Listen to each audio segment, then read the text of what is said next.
Hello everyone, welcome to Babata Kamanguza TV. I'm here to update you ngokumele sikulindele kumkhokha the case wanesidwiki.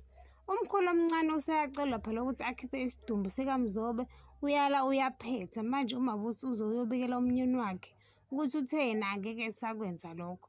uSiphamandla ukhuluma naye umkhulu omncane uyamtshela ukuthi uyabona yini inkinga abazifake kuyo ngokuthi bamulaphe, wavele wahleka kancane. uGabisile utshela uSifociwe ukuthi uqinisile vele ikhona imfihlo kumele ayitshela ubaba wakhe. Wahamba waya kaGomede wafika watshela ubaba wakhe ukuthi uyena owabulala uMvelase. Wayethunywa uma wakhe ukuthi afake ushwevu entweni kaMvelase yokuphuza. uSiphamandla ngapha unovalo lokuthi umkhokha wakaMzobe uzoza kubona ngenxa kamkhulu omncane uMzobe.